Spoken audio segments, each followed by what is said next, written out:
नमस्कार दोस्तों, प्रगति शिक्षालय में आपका स्वागत है। और आज हम करंट अफेयर्स देख रहे हैं 5 जून के। सबसे पहले देखते हैं कुछ इम्पोर्टेंट डे। पहला है बाइसिकल डे। बाइसिकल डे ये बनाया जाता है जून 3 को। सबसे पहले 2018 अप्रैल में यूनाइटेड नेशन जनरल असेंबली में डिक्लेयर किया गया कि जून 3 को इंटरनेशनल वर्ल्ड साइकिल डे मनाया जाएगा। ठीक है, क्यों मनाया जाता है ये इसलिए मनाया जाता है क्योंकि अगर हम ध्यान दें तो साइकिल एक ऐसा व्हीकल है जिस पे सेंचुरीज से ट्रैवल कर रहे हैं और वो अभी भी अवेलेबल है। और अगर हम साइकिलिंग करते हैं तो उसके बहुत सारे बेनिफिट्स हैं। मेंटली फिज़िकली स्ट्रेंथ देता है ये हमें, और पॉल्यूशन और बाकी प्रॉब्लम से भी बचाता है। ठीक है, इसलिए साइकिलिंग को प्रमोट करने के लिए जून 3 को world international bicycle day declare किया गया। नेक्स्ट चलते हैं कुछ नेशनल न्यूज़ पे। Union cabinet approved draft of model tenancy act. ये ड्राफ्ट जो है पास कर दिया गया यूनियन कैबिनेट द्वारा स्टेट्स के लिए कि वो अप्रूव करें या ना करें। स्टेट्स के ऊपर है ये, लेकिन सेंटर द्वारा ये मॉडल टेनेंसी एक्ट पास कर दिया गया है। किस लिए पास किया गया ये? क्योंकि पहले क्या होता था, जो टेनेंट्स होते थे यानी कि किराएदार होते थे और जो मकान मालिक होते थे, उनमें कई बारी अच्छे रिलेशंस नहीं हो पाते थे और ऑन पेपर जो है बहुत सारी चीज़ें नहीं होती थी, जिसकी वजह से मकान मालिक और किराएदार के बीच में काफ़ी सारी लड़ाइयाँ झगड़े और ऐसी चीज़ें होती थी। तो उस रीज़न की वजह से भी बहुत सारे जो हाउसेस हैं वो खाली हैं, क्योंकि जो मकान मालिक हैं वो उस तरीके से देखते हैं कि अगर कोई ज़्यादा जानकार हो या कोई इस तरीके का पर्सन हो उसी को दे हर एक, क्योंकि एक लीगल फ्रेमवर्क नहीं था, इसलिए बहुत सारे हाउसेस वेकेंट है। ठीक है, तो ये इस एक्ट को क्यों पास किया गया है? To promote rental housing in the country. ठीक है, और एक बैलेंस स्टैब्लिश हो जाए। कुछ केसेस में जो हाउस ओनर्स थे वो भी गलत करते थे और कुछ केसेस में किराएदार भी, तो दोनों के बीच में एक सहमति हो जाए, इसलिए ये एक्ट को पास किया गया है। ऑन पेपर कुछ जो भी उनके बीच के अंडरस्टैंडिंग के अकॉर्डिंग सारी चीज़ें ऑन पेपर आ जाए, और जिसको वायलेट अगर करें वो तो उनको लीगल बाइंडिंग्स हो, उनको उन पे कानूनी कार्रवाई करी जाए। ठीक है, इसलिए ये किया गया है। ठीक है, और इसके साथ में a digital platform will be set in the local vernacular language. और ये जो पूरा प्रोसीजर होगा, जो कुछ उनके बीच के अंडरस्टैंडिंग पॉइंट्स होंगे, उसको एक डिजिटल प्लेटफॉर्म पे भी ले किया जाएगा उनकी लोकल लैंग्वेज में। क्योंकि कुछ केसेस में ऐसा भी हो सकता है कि जो किराएदार हैं वो किसी और स्टेट से आए हैं, उनको किसी और स्टेट से आए हैं या फिर उनको लैंग्वेज का आइडिया नहीं है, तो वो लोकल लैंग्वेज में भी होगा और स्टेट लैंग्वेज में भी, और थर्ड इंग्लिश में भी होगा। ठीक है, MTA also provide a time bound robust grievance redressal mechanism. ऐसा नहीं है पहले की तरह कि अगर किसी के साथ कुछ गलत हुआ है, जैसे किराएदार के साथ कुछ गलत हुआ है, तो वो कोर्ट के चक्कर लगाते रहें। अब जो कार्रवाई होगी वो टाइम बाउंड होगी। ठीक है, कि इतने टाइम में ही जो केस है उसकी सुनवाई हो जाएगी। तो ये काफ़ी एक अच्छा स्टेप है, सो दैट ये जो हाउसिंग वाला जोन है ये एज ए बिजनेस मॉडल निकल के आए। ठीक है, उसके बाद नेक्स्ट देखते हैं। यूनियन एग्रीकल्चर मिनिस्टर ने क्या लॉन्च किया है? Seed minikit programme. कौन है यूनियन एग्रीकल्चर मिनिस्टर? हमने लास्ट टू लास्ट क्लास में देखा था, नरेंद्र सिंह तोमर है। ये वही हॉर्टिकल्चर क्लस्टर वाले हैं जिन्होंने हॉर्टिकल्चर क्लस्टर प्रोग्राम को इनिशिएट किया था, लॉन्च किया था। तो उन्होंने ही क्या किया है, सीड डिस्ट्रीब्यूशन का प्रोग्राम स्टार्ट किया है। तो ये सीड डिस्ट्रीब्यूट कर रहे हैं, हाई वैरायटी की सीड है, और जो सेंट्रल एजेंसीज इसके अंदर जो किट प्रोवाइड कर रही हैं वो सेंट्रल एजेंसीज कौन सी है? The central agency national seed corporation जिसको NSC बोलते हैं। नफीद का मतलब है national agriculture cooperative marketing federation of India, और गुजरात स्टेट सीड्स, ये सीड्स के डिस्ट्रीब्यूशन में पीछे से इनका हाथ है, ठीक है। The distribution of seed will continue till 15th of this month. 15 जून तक ये सीड्स डिस्ट्रीब्यूट होंगी, ताकि सारे फार्मर्स को टाइमली सीड मिल जाए, और जो खरीफ के स्टार्ट होने से पहले ही वो अपनी सारी सीड्स को यूज़ कर लें, ठीक है। जो हमारा खरीफ है वो कब से कब तक होता है, अराउंड जून से अक्टूबर तक, ठीक है। तो उससे पहले ही वो अपने सीड्स को यूज़ कर लें, ठीक है, बो दें उन सीड्स को, ठीक है। नेक्स्ट देखते हैं अपॉइंटमेंट एंड रेजिग्नेशन न्यू। सबसे पहले देखते हैं कौन अपॉइंट हुए हैं। Air marshal Vivek Chaudhary appointed as IAF vice chief, ठीक है। विवेक चौधरी जो है उनको IAF Indian air force vice chief appoint किया गया है। ये हैं विवेक चौधरी, पिक्चर में आप देख सकते हैं। As next vice chief of air staff in air headquarters. उनके साथ साथ 2 और रिक्रूटमेंट हुई हैं। Air marshal Ballabh Radhakrishna would be succeeding Chaudhari at western command in Delhi, और एयर मार्शल RJ डकवर्थ कहाँ पे उनको ज्वाइन करेंगे, central air command in Prayagraj, ठीक है। तो ये एक रिक्रूटमेंट हुई IAF में। नेक्स्ट देखते हैं हम Vodafone Idea appointed Shabnam Syed as EVP of postpaid marketing. Vodafone ने शबनम सैयद को as an executive of postpaid marketing of Vodafone appoint किया है, और पहले से उनको जो है अलग अलग सेगमेंट ऑफ द इंडस्ट्री उनको काफ़ी नॉलेज है, जिसको कि बड़ी अच्छी तरीके से वो यूटिलाइज कर सकते हैं वोडाफोन में। Syed has 20 years experience in marketing strategy, digital marketing and analyst. उनकी रिक्रूटमेंट काफ़ी बेनिफिशियल होगी। नेक्स्ट देखते हैं justice AK Mishra appointed as NHRC chief. Justice AK Mishra को अपॉइंट किया गया है, ये जस्टिस AK मिश्रा हैं, और जो अपॉइंटमेंट हुई है उसमें 5 मेंबर कमेटी बैठी है जिन्होंने अपॉइंटमेंट करी है, और 5 मेंबर्स में से 4 तो NDA के हैं, 4 हमारे जो हैं NDA के हैं, +1 अपोजिशन के। तो जो NDA के मेंबर्स हैं उनमें से PM भी थे, होम मिनिस्टर भी थे, ठीक है, और 2 मिनिस्टर्स थे। और अपोजिशन में कौन थे, अपोजिशन के थे मल्लिकार्जुन खड़गे, ठीक है। और ये जो अपॉइंटमेंट हुई है, ये अपॉइंटमेंट हुई है 2 जून को। AK मिश्रा जो कि पहले सुप्रीम कोर्ट के जज थे, और अब NHRC में इनकी रिक्रूटमेंट होगी। NHRC क्या है, NHRC है हमारा नेशनल ह्यूमन राइट कमीशन, ठीक है। NHRC है हमारा नेशनल ह्यूमन राइट्स कमीशन, ठीक है। नेक्स्ट देखते हैं IBF appoints former justice Vikram Sen as chairman. IBF क्या है, IBF is Indian broadcasting foundation. इन्होंने जस्टिस विक्रमजीत सेन को एज ए चेयरमैन अपॉइंट किया है, और जो IBF है इसको अब जो उसका नया नाम है वो है broadcasting and digital foundation, Indian broadcasting and digital foundation, IBDF, ठीक है। ये एपेक्स बॉडी है OTT ऑपरेशंस के लिए, ठीक है। जो जस्टिस विक्रम सेन है, IBF ने किसके लिए रिक्रूट किया है, जस्टिस विक्रमजीत सेन को उनको रिक्रूट किया है DMCRC digital media content regulatory council. उनके साथ 6 अदर इंडस्ट्री मेंबर्स को और रिक्रूट किया है, ठीक है।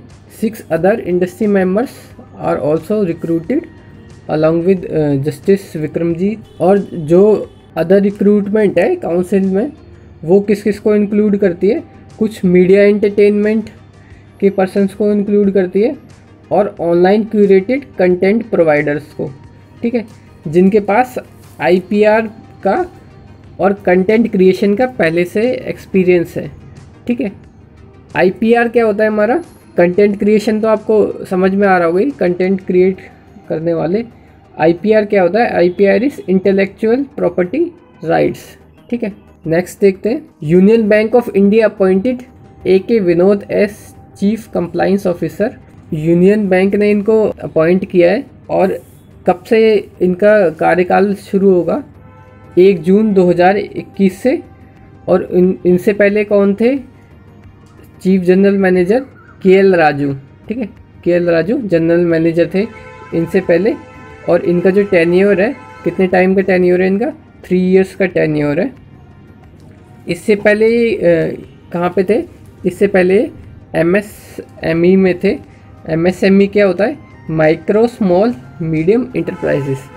ये छोटे स्केल की इंडस्ट्रीज़ होती है, ठीक है। पैट्रिक अमोथ, ठीक है, ये है, ठीक है, कीनिया से ताल्लुक़ रखते हैं और इनको as a chairman of WHO appoint किया गया है। इनसे पहले कौन थे? इनसे पहले थे इंडिया के डॉक्टर हर्षवर्धन। अभी अभी इनका कार्यकाल ख़त्म हुआ है। इसके बाद डॉक्टर पैट्रिक को अपॉइंट किया है, ठीक है। और कीनिया में क्या करते थे doctor Patrick? He was director general for health. कौन सी मिनिस्ट्री में? Ministry of health, Kenya. Next देखते हैं कुछ awards and honours. Indian origin girl bags Apple WWDC21 Swift student challenge, ठीक है। इंडियन ओरिजिन की ये गर्ल है जिसने अवार्ड जीता है। अबन्या दिनेश एक 15 साल की लड़की है। इसने ये tech giant Apple WWDC21 Swift award जीता है। किस चीज़ के लिए जीता है? इसने एक गैस्ट्रो एट होम एक ऐप बनाई थी जिसको जल्दी ये लॉन्च भी करने वाली है, ठीक है। तो इसके लिए उसको ये अवार्ड मिला है। और कितने लोग थे इसमें? 350 Swift challenge winners from 35 different countries. 35 countries में से 350 स्विफ्ट स्टूडेंट चैलेंज विनर्स थे, ठीक है। उसमें से एक इंडियन ओरिजिन की ये थी 15 ईयर की लड़की अबन्या दिनेश। उसके बाद देखते हैं कुछ MOUs एंड एग्रीमेंट्स। तो एक MOU साइन हुआ है जापान और इंडिया के बीच में, ठीक है। जापान और इंडिया के बीच में MOU साइन हुआ है। किस मुद्दे पे हुआ है? ये हुआ है to enhance sustainable urban development. Sustainable urban development की फील्ड में काम किया जाए, इसलिए ये MOU साइन हुआ है। The MOU will be signed between ministry of housing and urban affairs, ministry of land infrastructure, transport and tourism Japan in supersession of an existing MOU। जो हमारी पहले से जापान और इंडिया के बीच में एक MOU थी, 2007 में साइन हुई थी अर्बन डेवलपमेंट के ऊपर। तो इसी की रिप्लेसमेंट में एक नई MOU को साइन किया गया है, ठीक है। कुछ चीज़ें देख लेते हैं हम जापान के बारे में। प्राइम मिनिस्टर कौन है? Yoshihide Suga. कैपिटल क्या है? टोक्यो। करेंसी क्या है? जापानीज येन, ठीक है। तो ये हुआ इंडिया जापान के MOU के बारे में।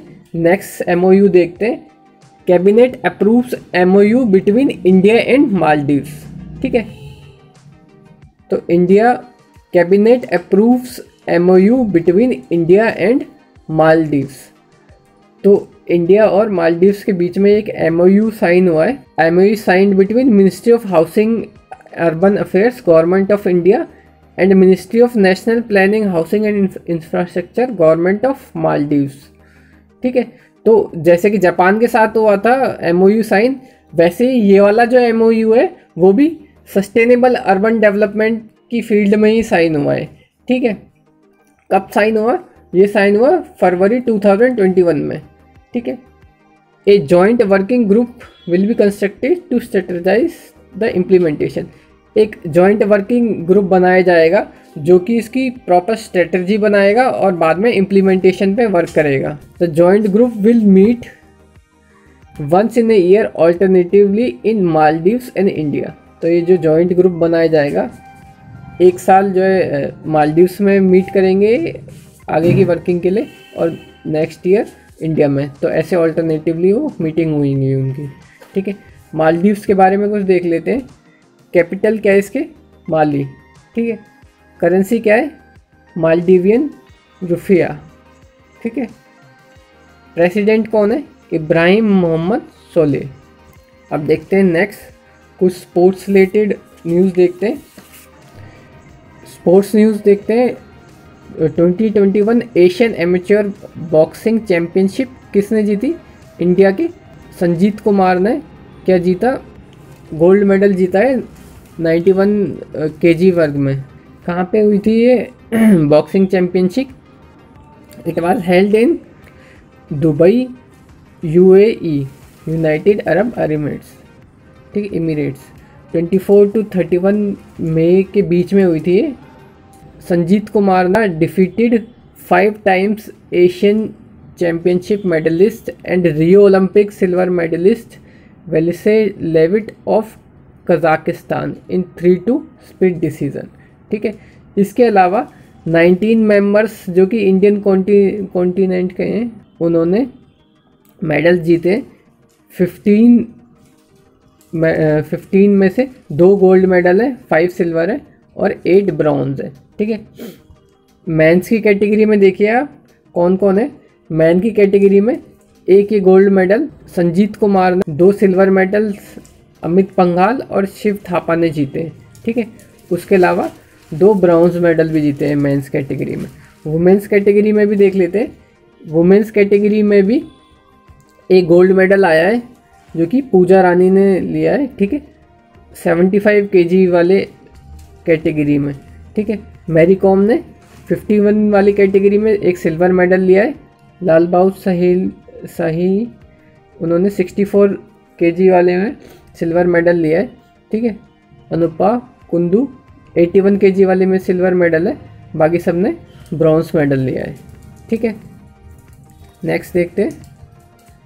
ICC expands men's ODI world cup to 14 team for 2027 and 2031 edition, ठीक है। क्या किया है इन्होंने? 1 जून को आईसीसी ने अनाउंस किया है कि जो ओडीआई वर्ल्ड कप की टीम होगी that will comprise 14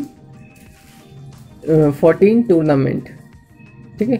14 team tournament होंगे, ठीक है, जो कि 2 ग्रुप्स में बांटे जाएंगे, 7-7 के ग्रुप में, जिसमें से सुपर 6 3 लोग जो है टॉप 6 में जाएंगे, ठीक है। Earlier in 2019 world cup only 10 teams contested, ठीक है। 2019 में 10 टीमों ने कंटेस्ट किया था, लेकिन इस बार 14 टीम्स हो गई है, ठीक है। The ICC T20 world cup will be expanded to a 20 team, ठीक है। जो आईसीसी T20 का है उसमें 20 टीम्स आएंगी। The tournament will take every 2 year from 2024 to 2030, ठीक है। आईसीसी के बारे में देख लेते हैं। सीईओ कौन है? मैनू स्वने। हेडक्वार्टर कहाँ पे? Dubai, UAE. का फाउंड हुआ था ये 15 जून 1909। It was founded as Imperial Cricket Conference. ICC has 104 member nations, ठीक है, 104 मेंबर नेशंस है इसके। और एक लास्ट में देखते हैं हम, एक सैड न्यूज़ है। The Olympian activist records sprinter Lee Evans passes away, ठीक है। ये ली इवेंस है, ठीक है, 74 ईयर्स के हो गए थे ये। इनकी हाल फिलहाल में भी डेथ हो गई है। कुछ चीज़ें देख लेते हैं ली इवेंस के बारे में। He became the first man to track 44 second in 400 meters. 400 meter race को 44 सेकेंड में कंप्लीट करने वाले फर्स्ट पर्सन थे, winning gold medal at Mexico City in 43.86, ठीक है। He co-founded Olympic project for human rights. ठीक है, human rights के लिए ओलंपिक प्रोजेक्ट्स को उन्होंने फाउंड किया था। He was also athletes boycott and black power movement. ठीक है, तो ये दो मूवमेंट्स भी करी थी उन्होंने। ठीक है, he wrote a black beret in sign protest in 1968 Olympics and went into life of humanitarian work in support of social justice. तो इन्होंने ये सोशल वर्क भी किया था। ठीक है, तो आज के करंट अफेयर्स में इतना ही है। और पहले के अगर करंट अफेयर्स आपको चाहिए तो डिस्क्रिप्शन में लिंक दिया हुआ है, और हमारे टेलीग्राम जो चैनल को भी ज्वाइन कर सकते हैं आप हमसे जुड़े रहने के लिए। ठीक है, फिर मिलते हैं नेक्स्ट वीडियो में नेक्स्ट डे के करंट अफेयर के साथ।